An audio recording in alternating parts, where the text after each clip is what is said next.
చాలి ఆ యొక్క విధానం అనేది నీకు ఉంటుంది. ఆ విధానాన్ని నీవు నా ఆంతర్యమున నాకు కలుగు చేయి. అంటే ఎందుకంటే నీవు నా బాహ్యమును నాకు తెలియజేసావు అనుకో, నేను విడిచిపెట్టేయచ్చు. ఏమా, ఇప్పుడు మన చేతికి ఒక బుక్ ఇచ్చారు, ఇందులో జ్ఞానం ఉంది. ఈ జ్ఞానాన్ని నువ్వు చదివినప్పుడల్లా నువ్వు చక్కగా సంచరిస్తావు. కాబట్టి ఈ బుక్ దగ్గర పెట్టుకొని నువ్వు చదువుకుంటా వెళ్ళు అన్నారు అనుకోండి, మోయగలిగినంత దూరం మోస్తాం. మోయలేనప్పుడు ఏం చేస్తాం? గబగబ 10 పేజీలు తీసి గబగబ చదివేసి అది పక్కన పెట్టేసి వెళ్ళిపోతాం. లేదా స్పీడ్గా బుక్ అంతా చదివేసి వెళ్ళిపోతాం. ఎందుకని? మోయలేకపోతున్నాం. అయితే నీ యొక్క జ్ఞాపకానికి ఉన్నది మాత్రమే నువ్వు ఆచరించగలవు. సమస్తం ఆచరించగలవా? ఆచరించలేవు. అందుకనే ఆయన అడుగుతున్నాడు ఏమని? ఆంతర్యమున నాకు జ్ఞానము కలుగజేయము. ఆ జ్ఞానం ఎలా ఉంటుందో అది తెలియజేయము. అంటే ఆంతర్యమున అంటే ఇంటర్నల్ గా ఉన్నటువంటి నా యొక్క హృదయమందు నీవు ఆ జ్ఞానాన్ని నాకు దయచేస్తే మర్చిపోవడం అవకాశం ఉందా? ఏమా, మీలో ఎంతమందికి తెలుసు చక్కెర తీయగా ఉంటుందని? ఒకసారి చేతులు ఎత్తండి. ఎత్తండి, పర్వాలేదు. చేతులు ఎత్తకపోతే చక్కెర తీయగా లేదన్న వాళ్ళు అందరు ఎత్తారా? ఎవరు ఎత్తలేదా? అందరూ ఎత్తారు కదా. మీరు నిద్రపోతున్నారు, బాగా వినండి అన్నమాట. గాఢ నిద్రలో ఉన్నారు, బాగా నిద్రిస్తున్నారు. ఒకరు వచ్చి మిమ్మల్ని తట్టారు, మీరు కళ్ళు కూడా తెరవలేరు. ఏంటి చెప్పు అన్నారు. చక్కెర రుచి చెప్పు అన్నారు. ఏం చెప్తారమ్మా? ఎందుకని? ఆ యొక్క రుచి మీ ఆంతర్యమున ఉన్నది. అంతర్గతంగా దాని రుచి ఏంటో మీరు తెలుసుకొని ఉన్నారు. మరి జ్ఞానము అనేది ఎలా ఉంటుందో ఆంతర్యమున దేవుడు తెలియజేసి ఉంటే ఏ స్థితిలో అయినా సరే పడిపోవడానికి అవకాశం ఉందా? అవకాశం లేదు. ఎందుకంటే మీరు ఎలాగైతే చక్కెర రుచి అడగగానే తీయగా ఉంటది అని చెప్పారో, అలాగునే జ్ఞానము అంటే ఏమిటి అనగానే వెంటనే మీరు చెప్పగలరు. ఎందుకని? మీ యొక్క ఆలోచనలో, మీ యొక్క మాటల్లో, మీ యొక్క భాషలో, లేదా మీ సర్వస్వములో అదొక భాగమైపోయింది. అర్థమైందా? ఇప్పుడు మెట్లు కనపడతాయి, పైకి ఎక్కడానికి మెట్లు కనపడతాయి. మెట్లు ఇలా ఎక్కాలి, మెట్లు ఇలా దిగాలని మీకు చెవిలో వచ్చి ఎవరన్నా చెప్తున్నారా? మీరు ఎక్కేటప్పుడు దిగేటప్పుడు చెప్తున్నారా? ఎవరు చెప్పండి. ఎలా దిగుతున్నారు, ఎలా ఎక్కుతున్నారు? సరే, మెట్లు అంటే మేము రోజు ఎక్కి దిగుతున్నాం కాబట్టి మాకు తెలుసు కదన్నా, మాకు చిన్నప్పటి నుంచి పుట్టి నడిచి అలవాటు అయిపోయింది అంటున్నారు. గొప్ప క్రొత్తగా కోమలి, హైదరాబాద్ అంట, కోమలి. క్రొత్తగా ఒకరు ఒక దారిలో వెళ్తున్నారు. సడన్గా కొండ ఎదురైంది వారికి. కొండ మార్గాన్ని ఎక్కాలి. కొండ ఎక్కాలి, మెట్లు లేవు, గమనించండి. స్లోప్గా ఉంటుంది కదా, మెట్లు ఎక్కాల. మెట్లు ఎక్కే క్రమంలో మీరు జాగ్రత్తగా ఎక్కుతారా? అంటే కొద్దిగా ముందుకు బెండ్ అయ్యి గట్టిగా మీరు వేసే అడుగును గట్టిగా వేసుకుంటూ జాగ్రత్తగా ఎక్కుతారు. జాగ్రత్తగా ఎక్కితే పైకి ఎక్కుతారా? ఎక్కడ మొదలుపెట్టారు ఆడే ఉంటారు. మరి మీకు ఆ జ్ఞానం ఎవరు తెలియజేశారు?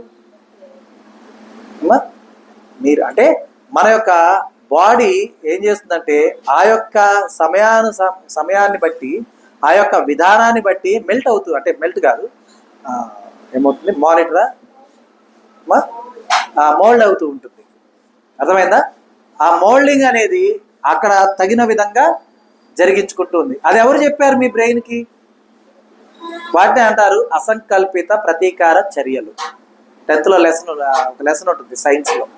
వేడి వస్తువుని పట్టుకోగానే చేతిని వెనక్కి లాక్కుంటాం. అది నువ్వు చెప్పావు చేతికి వెనక్కి రా అని. కొన్ని చేయి చెప్పిందా నేను ముందుకే వెళ్తానని? చెప్పలేదుగా. అలాగే దేవుని యొక్క జ్ఞానము మన ఆంతర్యమున ఉన్నట్లయితే కనుక మనం ఎప్పుడు కూడా ఆయన కృపయందు నిందారహితులుగానే మనము జీవించే అవకాశం మనకు కలుగుతుంది. అందుకని ఆయన వేడుకుంటూ ఉన్నాడు, అడుగుతూ ఉన్నాడు. ఇంకా ఏమంటాడు చూడండి.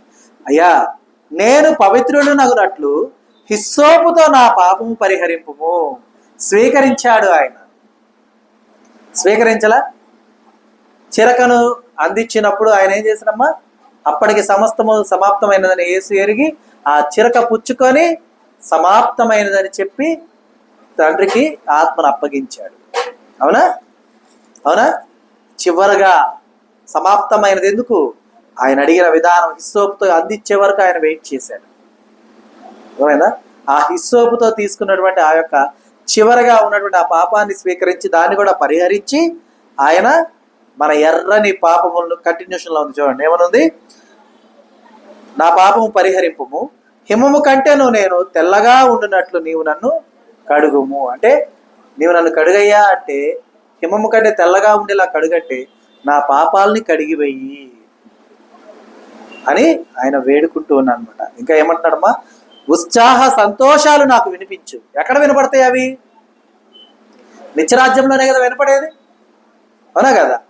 ఉత్సాహ సంతోషాలు నాకు వినిపింపము, అప్పుడు నీవు విరిచిన ఎముకలు హర్షించును.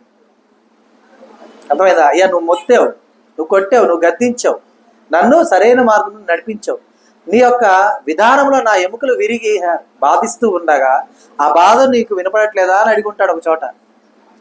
ఇప్పుడు ఈ రీతిగా ఉండటం వల్ల నా ఎముకలు ఏం చేస్తున్నాయి? హర్షిస్తున్నాయి. ఏమని?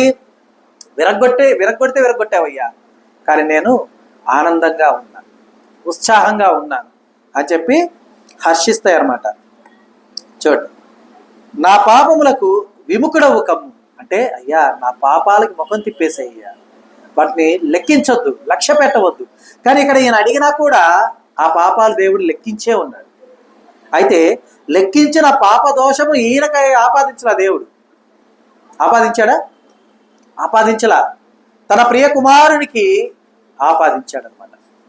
కాబట్టి మనం గమనించాలి, మన యొక్క ఆలోచన విధానాల్లో కావచ్చు, మన యొక్క నడవడికలో కావచ్చు, మనం ముందుకు సాగిపోతున్నటువంటి ప్రతి విధమైన విధానంలో కావచ్చు, మనము పడిపోయే అవకాశాలు చాలా ఎక్కువగా కనపడుతూ ఉంటాయి.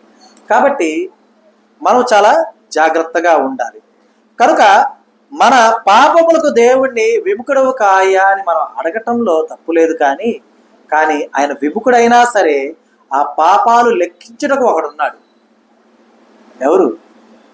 ఎవరమ్మా? అపవాది ఉన్నాడు. ఎందుకని? మన మీద నేరస్థాపన చేయటానికి, నేరారోపణ చేయటానికి, అంటే ఇక్కడ మన మీద నేరస్థాపన చేస్తూ, మన మీద నేరారోపణ చేస్తూ ఉండగా మనల్ని బాధించడానికి కాదు. మనమంతా అలా అనుకుంటామేమో, మనల్ని బాధించడానికి అపవాది అలా చేస్తున్నాడు, కానీ మనల్ని బాధించడానికి కాదు. అక్కడ మన నిమిత్తము యేసు ప్రభు వారిని బాధించడానికి. ఎందుకంటే అపవాది ఈగో హట్ అయింది. అర్థమైందా? ఎక్కడైంది ఈగో హట్? ఫస్ట్ ఏమో సింహాసనం కోరుకుంటే వద్దని త్రోసివేశాడు దేవుడు. సరే అని చెప్పి వచ్చేసాక యేసు ప్రభు వారిని ముమ్మారు శోధించిన యేసు ప్రభు వారు తల దించక ఆయన గెలిచాడు. కాబట్టి ఇక్కడ అపవాదికి ఈగో హట్ అయింది. ఈ ఈగో హట్ అయింది అంటే పుండు మీద కారం జల్లటం అంటారు కదా, అలాగా అరే యేసు ప్రభు వారు వెళ్ళిపోయాళ్లే, మీరున్నారుగా నాకు చాలంటే ఒక్కొక్కడు మారిపోతుంటా. మరి పుండు మీద కారం కదా అదంతా, అవునా కదా? అప్పుడు ఏమంటాడు అపవాది దేవుని సన్నిధిలో, ఇదిగో వీడేదో ఫ్రాంక్ బాబు ఏదో మంచోడు అనుకున్నావే, వాడు ఇట్లా చేశాడు, వీడు ఇలా చేశాడు, వాళ్ళ అమ్మని అలా బాధ పెట్టాడు, వాళ్ళ అక్కని ఇలా బాధ పెట్టాడు, ఓకేనా, వాడి సంఘస్థుల్ని ఇలా నొప్పించాడు. మరి వాడి పరిస్థితి ఏంది? వాడిని ఎందుకు నువ్వు సంతోషంగా పెట్టావు అంటే, ఒకవేళ మేబీ అదే నిజమే అయి ఉంటే కనుక వీటన్నిటికీ యేసయ్య చెప్పే మాట, అందు నిమిత్తమే నా రక్త ప్రోక్షణ చేశాను. అర్థమైనా? ఒక ఫ్రాంక్ బాబు విషయంలోనే అలా ఉంటే మరి సమస్త నరుల విషయంలో అలా ఉంటాడా? ఉంటాడు. కాబట్టి అందుకనే నా దోషములన్నిటినీ కూడా తుడిచివేయ్యా అని మరలా అడిగాడు. అంటే నా పాపములకు, అంటే నా పాపాలకేమో విముఖుడవు, అంటే ఇటు చూడకయ్యా అంటూనే నేను దోషాలు చేశా, ఆ దోషములన్నింటినీ తుడిచివేయ దేవా. ఇక నేను ఏ దోషము చేయకుండా, ఏ పాపము చేయకుండా ఉండటానికి నా యందు శుద్ధ హృదయము కలుగజేయము, నా అంతరంగములో స్థిరమైన మనస్సును నూతనముగా పుట్టించయ్యా. నా మనస్సు గనక నూతనీకరించావంటే ప్రభువా, స్థిరమైనటువంటి విధానాన్ని నాకు దయచేసావంటే, శుద్ధ హృదయం నాకు దయచేసావంటే, ఇంక ఎన్నటికి ఎప్పటికి నా వల్ల నీ ప్రియ కుమారునికి గాయము కాకుండా నేను చూసుకుంటాను అని ఆయన వేడుకుంటూ ఉన్నాడనమాట.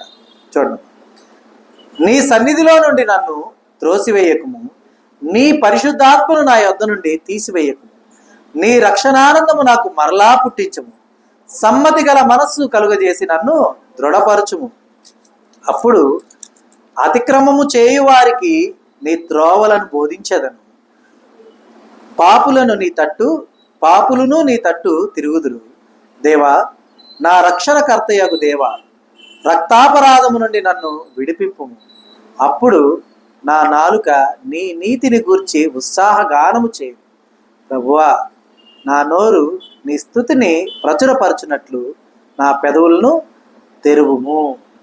మరి ఆయన అడుగుతున్నాడు అనమాట, అయ్యా, నీ సన్నిధిలో నుండి నన్ను త్రోసివేయద్దయ్యా. నీ పరిశుద్ధాత్మను నా యొద్ద నుండి తీసివేయద్దు. నీ రక్షణానందమును నాకు మరలా పుట్టించు. నీ రక్షణానందం చాలా గొప్పది, ఒక అవకాశం ఇదేవా అని వేడుకుంటూ ఉన్నానమాట. మరలా పుట్టించయ్యా, సమ్మతి గల మనస్సు కలుగజేసి నన్ను దృఢపరచు. మరి ఈ యొక్క విధానాన్ని మనం గమనిస్తే, నీ సన్నిధిలో నుండి నన్ను త్రోసివేయద్దు అంటే సమ్మతి గల మనసు నాకు దయచేయమని ముందు అడిగాడు కదా. అడిగినటువంటి ఆ యొక్క విధానములో సిలువలో ఉన్నటువంటి రెండవ వాడిని కనుక మనం గమనిస్తే, వారి మనసు ఎలా కలిగిందమ్మా? సమ్మతి గల మనసు అయింది కదా. యేసు ప్రభు వారిని చూసి, అయ్యా, ఇది నీకు తగదు, నువ్వే పాపము చేయలేదు, మేమైతే చేస్తుంది కరెక్ట్ అంటే అతడు పొందుతున్న దానికి సమ్మతించాడు. సమ్మతి గల మనసు పొందుకున్నాడు కనుక అతడికి ఏం కలిగింది? రక్షణానందం కలిగింది. అర్థమవుతుందా? నీ సన్నిధిలో నుండి నన్ను తోసివేయకము, నన్ను తోసేయొద్దు అంటే ఆ మాటకి ఏమని అడిగాడు అక్కడ? నీ రాజ్యంలోనికి నువ్వు వచ్చినప్పుడు నన్ను జ్ఞాపకం చేసుకో. అంటే ఇంటర్నల్ మీనింగ్ ఎలా చూడాలి మనం? నీ యొక్క సన్నిధిలో నుండి నన్ను త్రోసివేయొద్దు, నన్ను జ్ఞాపకం చేసుకో అంటే నన్ను గుర్తుంచుకో అంటే అర్థం ఏంటి? నీ సన్నిధిలో నన్ను ఉంచుకో అనే కదా అర్థం. నీ సన్నిధిలో నన్ను చేర్చు అనే కదా అర్థం. ఏమో అవునా కదా? మరి నీ సన్నిధిని నన్ను చేర్చయ్యా అంటూనే ఏమంటున్నాడు? నీ పరిశుద్ధాత్మను నా యొద్ద నుండి తీసివేయకము, నీ రక్షణానందము నాకు మరలా పుట్టించుము. నీ రక్షణ ఆనందం ఉంది, అది ఎక్కడుంది? నీ రాజ్యమందు ఉంది. ఆ రక్షణానందము నాకు మరలా పుట్టించుము. సమ్మతి గల మనస్సు కలుగజేసి నన్ను దృఢపరచుము. అప్పుడు అతిక్రమం చేయు వారికి నీ త్రోవలను బోధించదను.